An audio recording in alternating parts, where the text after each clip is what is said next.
Kembali lagi bersama kami di Kajian Politik. Kali ini kita akan berbincang-bincang santai terkait Undang-Undang Perampasan Aset di era kepemimpinan Presiden terpilih Republik Indonesia Prabowo Subianto.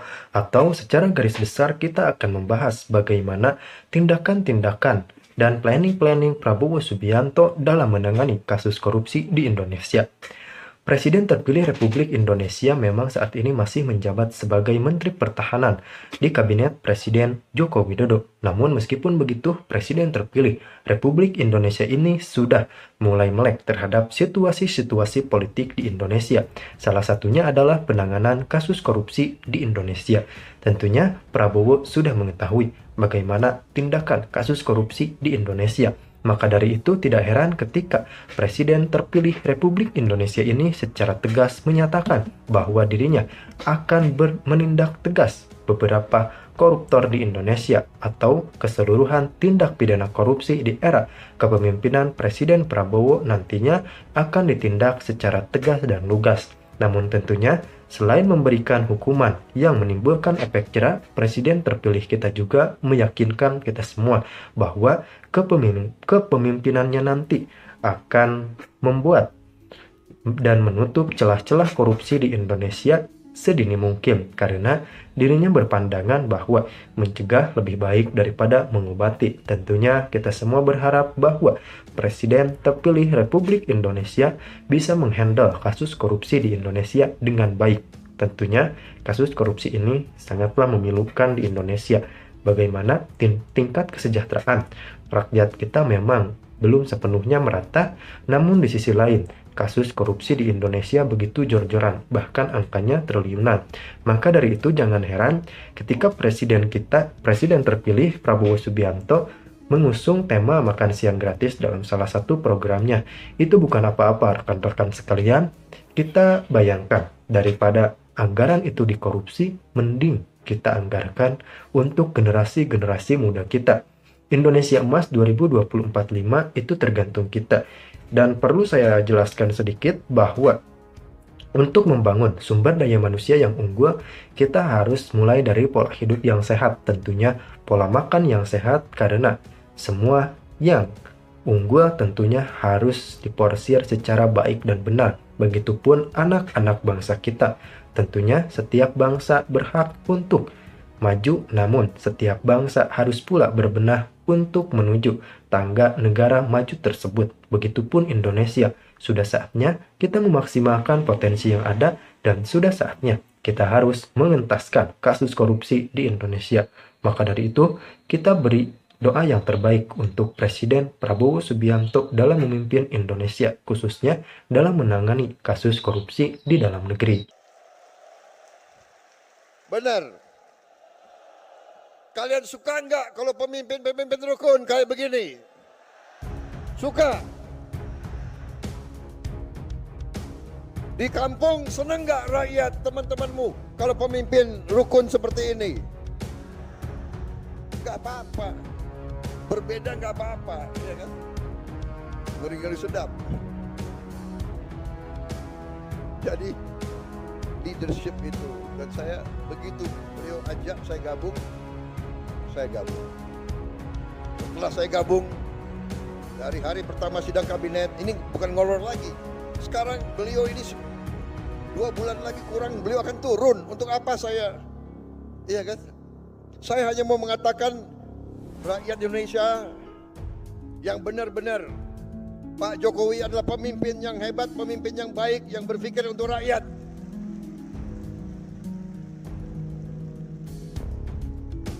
Dari hari pertama saya ikut kabinet, saya lihat pikiran beliau, kerja beliau luar biasa Pak. Saya nggak tahu saya bisa ikuti jejak Bapak Pak.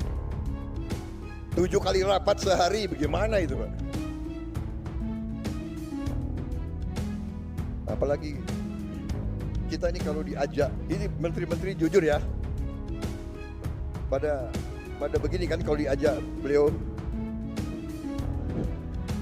Pak, pada ngeri Pak, diajak Bapak keliling Pak itu.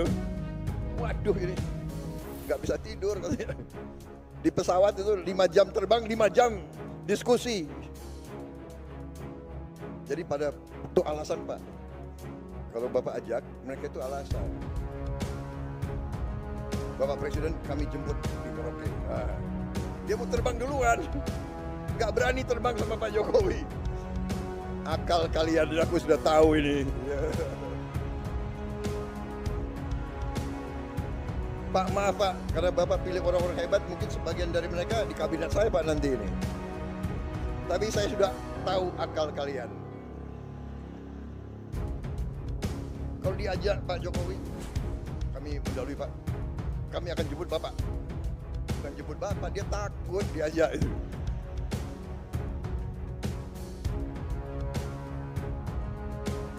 Habis itu makannya sedikit. Jadi Pak Jokowi itu makannya sedikit. Jadi kalau saya diajak beliau terbang, makanan wah pingin juga ambil, tapi gimana ya? Presiden nggak ngambil, gue nggak ambil juga gitu.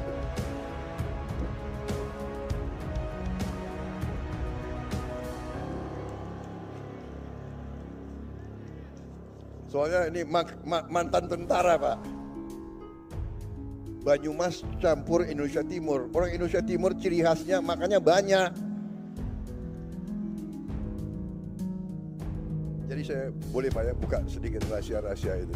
Ini menteri-menteri Bapak itu alasan akalnya banyak Pak. Jadi saudara-saudara, saya merasa terima kasih.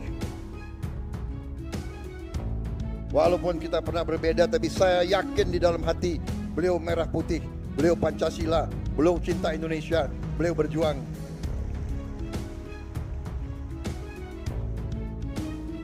Jadi kalau akhir-akhir ini ada yang apa ya?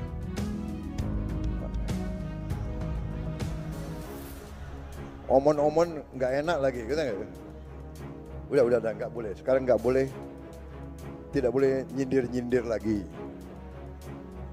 Jangan ada yang nyebut-nyebut angka 11 ya, jangan. Nggak boleh.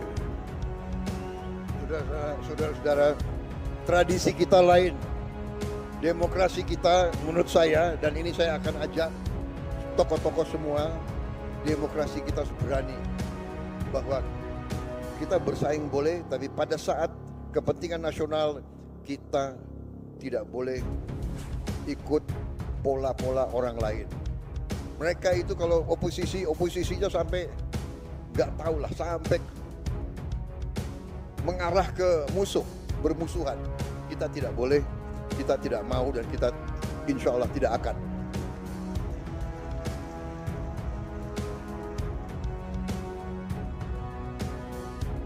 Kita berani punya ciri khas demokrasi kita sendiri. Dan itu saya tangkap. Karena saya banyak kawan-kawan Pak, dari beberapa negara.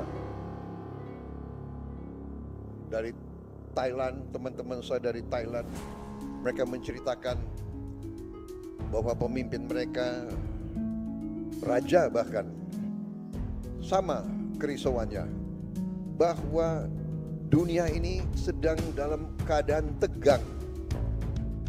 Ada ketegangan, bahwa kalau tidak di-manage dengan hati-hati, bisa terjadi perang dunia ketiga.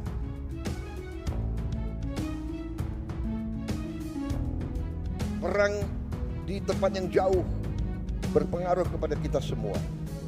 Karena itu, di beberapa tempat, para pemimpin menyadari kita harus pemimpin elit, pemimpin politik, pemimpin ekonomi, pemimpin intelektual, kita harus bersatu. Kita harus bersatu atasi masa-masa yang penuh ketegangan ini. Untuk rakyat kita, untuk Indonesia bangkit, untuk Indonesia menjadi negara maju. Saudara-saudara, saya kira intinya itu, saya tidak akan lama-lama. Satu hal yang saya belajar dari Pak Jokowi, pidato beliau pasti pendek. Pasti pendek. Dan kalau beliau mimpin rapat kabinetnya pun pendek. Saya hitung Pak, semua rapat kabinet Bapak yang Bapak pimpin, paling itu 1 jam 15 menit rata-rata. tidak terlalu banyak omon-omonnya itu. Tegas, singkat. Jadi ini sesuatu yang saya harus belajar. Karena tradisi di Gerindra itu kalau pidatonya lama, Pak. Nggak ada. Panitia sudah tahu, jadi dia nggak siapkan kopi di sini. Jadi saya kira pidato saya persingkat. Intinya terima kasih kehadiran Bapak, tapi lebih utama kami seluruh selagorda, seluruh barisan Gerindra menghormati, menghargai pengabdian Bapak, dan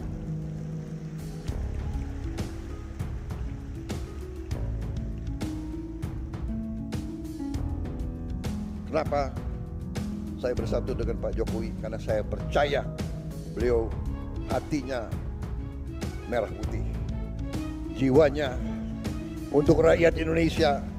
Berkali-kali beliau pesan kepada saya, Menhan, Indonesia tidak bisa maju, rakyat tidak bisa sejahtera kalau kita tidak lakukan hilirisasi. Karena itu pikiran beliau adalah bagaimana rakyat sejahtera, bagaimana rakyat maju, bagaimana Indonesia bangkit. Dan karena itu kami akan lanjutkan semua program Bapak. Yang kurang akan kita perbaiki. Dan kita tidak pernah mau bicara bahwa ada pemimpin yang paripurna.